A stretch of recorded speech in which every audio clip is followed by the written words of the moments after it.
कहानी के शुरू होते ही हम एक आदमी को कार से निकलता हुआ देखते हैं। उसकी कार से निकलते ही किसी ने उसके ऊपर हमला कर दिया और वो मारा गया। इस मरने वाले आदमी की बेटी दरवाजा खोले अपने डैड के इंतजार में थी और वो अपने डैड के होते ही इस मर्डर को देख लेती है और साथ ही किलर को भी। और ये देखकर किलर, जिसका नाम जुकू है, उसे बहुत बुरा लगा। सीन कट होकर एकदम से सोते हुए जुकू की आंख खुलती है और हमें पता चलता है ये उसका ख्वाब था। जब से उसके साथ ये इंसिडेंट हुआ था उस दिन के बाद से आज तक ये इंसिडेंट उसके ख्वाब में आया करता था, इसीलिए वो बहुत ज्यादा डिस्टर्ब रहने लगा था।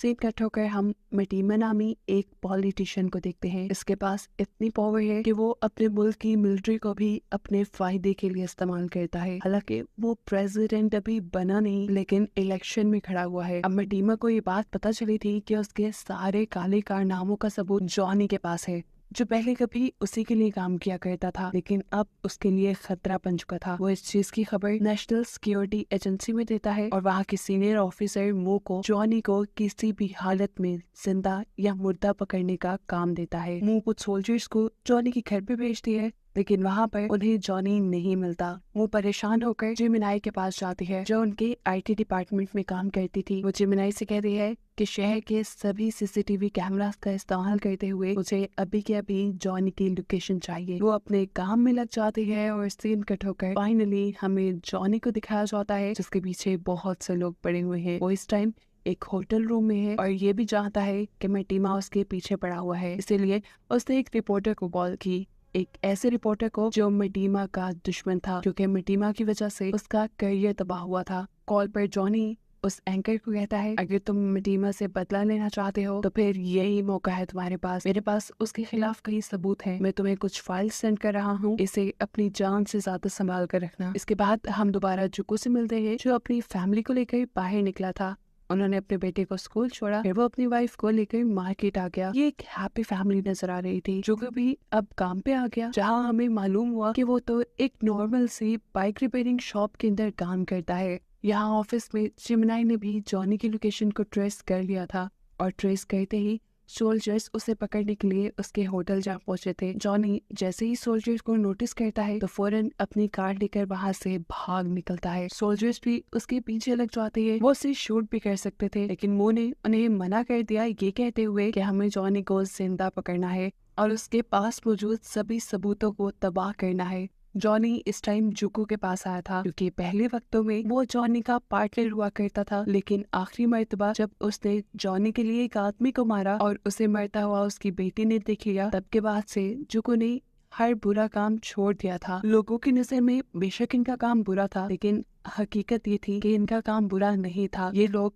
मटीमा के खिलाफ लड़ रहे थे, क्योंकि पावर में होने की वजह से उसके खिलाफ कोई बात नहीं कर पाता था। जो को जॉनी की एक भी बात सुनने को तैयार नहीं था, लेकिन यहाँ जॉनी उसे कहता है अब वक्त आ गया है उस मिशन को पूरा करने का जिसे हमने स्टार्ट किया था। जो को साफ मना कर देता है, ये कहते हुए कि अगर मैंने ये काम किया तो वो मेरी फैमिली के पीछे पड़ जाएंगे। तो अब जॉनी कहता है ये मिशन तुम्हारी फैमिली से ज्यादा जरूरी है और जिन लोगों की तुम बात कर रही हो वो अभी भी तुम्हें देख रही है, क्योंकि वो पहले मेरा पीछा कर रहे थे। ये कहते हुए वो अब जुको को गले लगा लेता है। सीक्रेटली वो एक डिवाइस जुको की पॉकेट में डालता है और उसे कहता है तुम मेरी आखिरी उम्मीद हो जुको, मैं कैंसर की लास्ट स्टेज पे हूँ, मैं खुद ये काम नहीं कर सकता और अब ये तुम्हें ही पूरा करना होगा। इसके बाद जॉनी बाहर निकलता है और अपनी कार में बैठकर तेजी से कार चलाने लग जाता है। सोल्जर्स भी तेजी से उसकी कार का पीछा कर रहे थे, जबकि जॉनी कार चलाते हुए एक टूटे ब्रिज के पास आ चुका था। कार से निकलकर अब वो ब्रिज के ऊपर खड़ा हो गया। इससे पहले कि ये लोग उससे कोई भी सवाल करते, कुछ भी पूछते, वो यहाँ से जंप करके सुसाइड कर लेता है। उसका मरना सिक्योरिटी एजेंसी के अंदर जिमिनाई भी देख चुकी थी और ये देखकर वो शॉक रह गई। उसके मुंह से दुख साफ जाहिर हो रहा था और यहाँ पे हमें रिवील हुआ कि बेशक वो सिक्योरिटी एजेंसी में थी, लेकिन वो जॉनी के ग्रुप के साथ काम किया करती थी और जॉनी के मरने से उसे बहुत दुख हुआ था। यहाँ अब उसकी लीडर मो उससे जुको को तलाश करने को कहती है, जो कि इस टाइम मार्केट में गया था। उसे जब अपनी वाइफ मार्केट में नजर नहीं आती तो वो उसे कॉल करके बताता है कि वो 2-4 दिन के लिए कहीं जा रहा है और जल्दी लौट कर आएगा। ये कहने के बाद वो एयरपोर्ट पे गया और वहाँ के लॉकर से कुछ चीजें चुराई यहीं पर जिमिनाई ने उसे ट्रेस कर लिया और उसके पीछे सोल्जर्स भेज दिए। सोल्जर्स उसे यहीं से अरेस्ट कर लेते हैं और उससे लेकर जाते हैं एक रूम में। वो जबरदस्ती उससे कुछ पूछताछ कर रहे थे, लेकिन तभी जुको ने उल्टा उन्हीं के ऊपर वार करके अपने आप को उनसे छुड़वा लिया। जुको अब पैदल ही चलता हुआ अपनी बाइक शॉप पे आया था, क्योंकि वो नहीं चाहता था कि उसके बाइक के जरिए कोई उसे ट्रेस कर ले। एयरपोर्ट से जो उसे सामान मिला था, उस सामान में एक मैप भी था और मैप पे एक निशान बना था। यानी इसका मतलब यहाँ पर जुको को जाना था। वो अब इस शॉप से एक नई बाइक लेता है और अपना सफर शुरू कर देता है। यहाँ जब जिमिनाई जुको को ट्रेस नहीं कर पाती तो मो यानी उसकी लीडर उसकी फैमिली को किडनैप करवा लेती है। जुको की वाइफ से ये लोग इन्वेस्टिगेशन करते हैं कि जुको और जोनी का क्या ताल्लुक था, लेकिन जुको की वाइफ उसके पास्ट के बारे में कुछ भी नहीं जानती थी। उससे जुको के बारे में जब कोई इन्फॉर्मेशन नहीं मिलती तो मैटीमा मो को अपने घर बुलाता है और उससे कहता है कि अगर तुमने जुको को पकड़कर उससे सारी सच्चाई नहीं उगलवाई कि उनका आगे का प्लान क्या है और उनके पास मेरे खिलाफ कौन कौन से सबूत है, तो देख लेना मैं भी तुम्हारे डैड की सच्चाई सबको बता दूंगा। वो उसे उसके डैड के खिलाफ कुछ सबूत दिखाता है। जब व्हाइट और ब्लैक लोगों के दरमियान में जंग छिड़ी थी तो मो के डैड सीक्रेटली व्हाइट लोगों का साथ दे रहे थे, जिससे उन्हें पैसे मिले थे। अब आधी रात में जुको जिमिनाई को कॉल करता है और उससे पूछता है कि अब क्या प्लान है आगे का, जॉनी मेरे से राब्ता क्यों नहीं कर रहा। तो जवाब में जिमिनाई बताती है कि वो मर चुका है। ये सुनकर वो भी दुख से पागल हो गया, क्योंकि जुको के लिए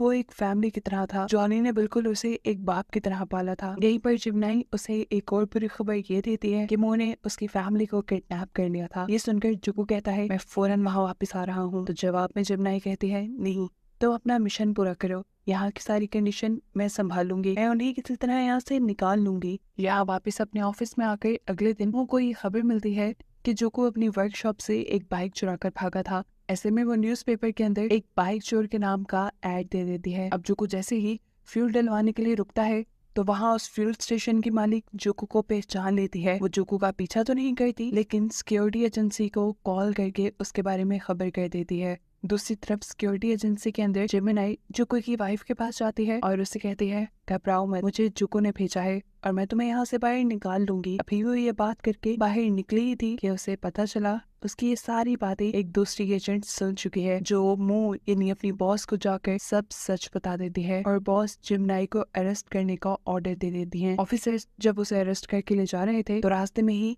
जिमिनाई अपनी हथकड़ियां तोड़कर उनके ऊपर हमला कर देती है और जुको की वाइफ के रूम में आकर कहती है तेजी से भागो मेरे पीछे, नहीं तो यहीं पे रह जाओगी। भागते हुए वो जुको की वाइफ को एक टेरेस तक ले आई, जहाँ से नीचे जाने का अभी कोई रास्ता नहीं था। वो एक अंडर कंस्ट्रक्टेड एरिया था, जहाँ पर जिमिनाई ने खुद जंप कर दी और जुको की वाइफ को भी जंप करने को कहा। वो डर रही थी, लेकिन अगर वो जंप ना करती फिर भी मारी जाती, इसलिए डरते हुए वो जंप कर देती है, लेकिन ठीक तरीके से जंप ना करने की वजह से वो नीचे स्लिप हो गई। जिमिनाई ने उसे बचाने की भी कोशिश की, लेकिन वो मारी गई। दूसरी तरफ दिखाया जाता है कि जुको को पकड़ने के लिए बहुत सारे सोल्जर्स उसके रास्ते में आ खड़े हुए थे। दूर से आता हुआ जुको ये देख चुका था और जान गया था कि ये सोल्जर्स उसी के पीछे भेजे गए हैं। वो अपना बाइक मोड़ता नहीं और ना ही रुकता है, बल्कि वो दूर से आते हुए एक ऑयल कंटेनर को नोटिस करते हुए उसके ऊपर शूट कर देता है, जिसकी वजह से वहाँ एक बहुत बड़ा ब्लास्ट होता है और सभी सोल्जर्स इधर उधर हो जाते हैं। ऐसे मौका पाते हुए जुको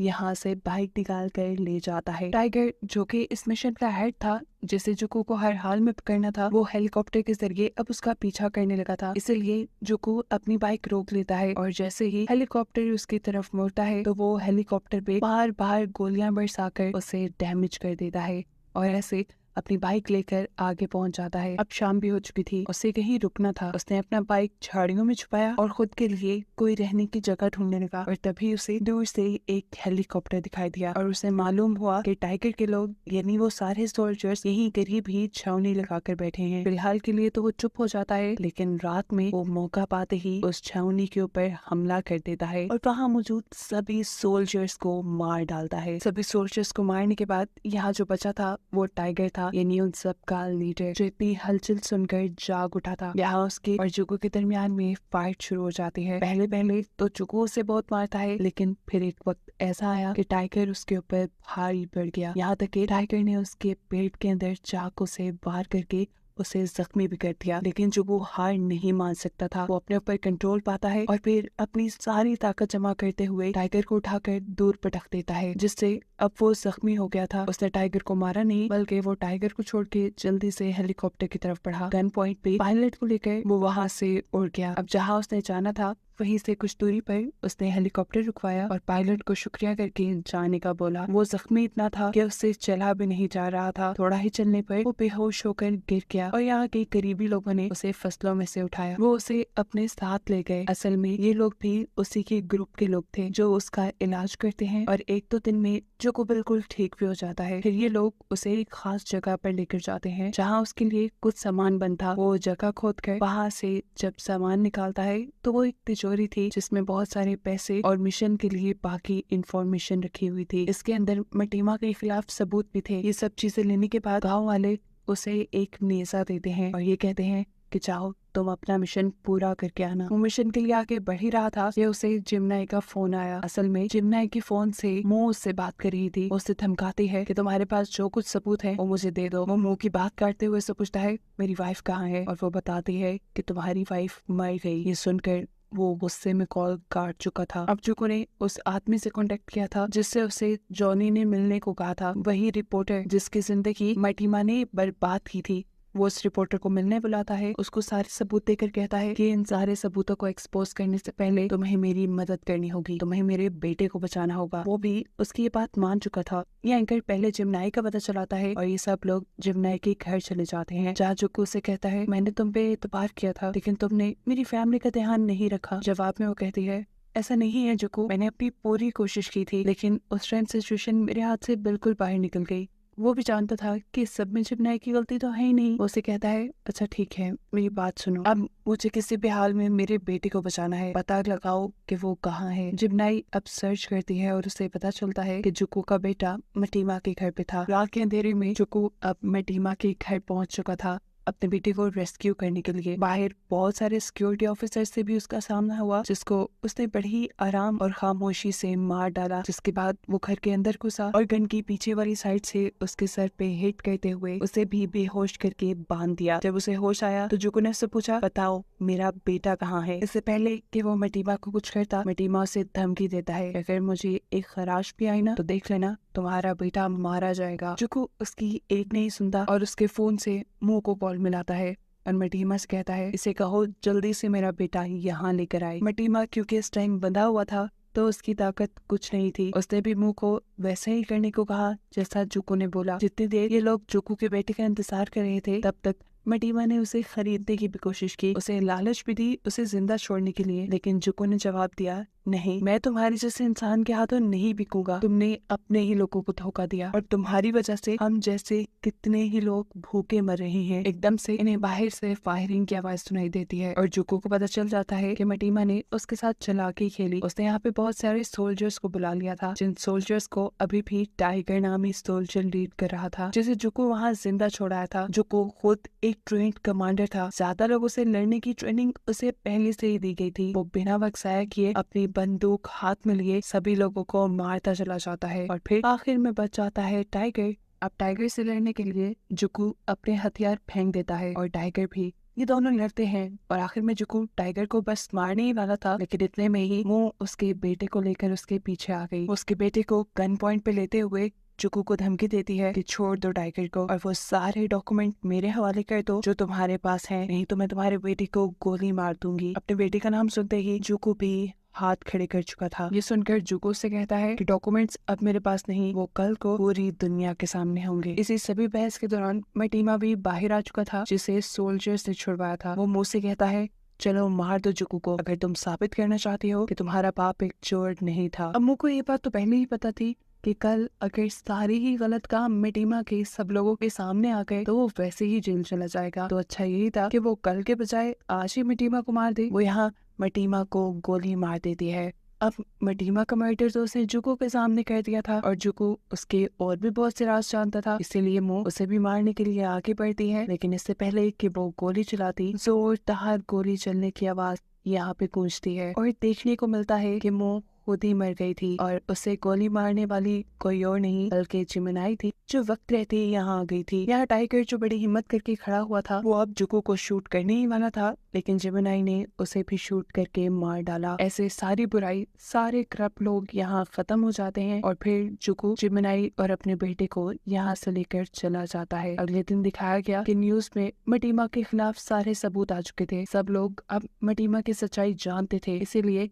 किसी ने भी उसके मरने का अफसोस नहीं किया था। जबकि जुको अब अपने बेटे को लेकर किसी दूसरे शहर शिफ्ट हो रहा था और अभी भी उसके साथ उसकी वाइफ की यादें थी, जिससे वो बहुत प्यार करता था। और इस सारे वाकये में उसे सिर्फ अपने वाइफ को खोने का ही दुख था, जिसे दिखाते हुए ही कहा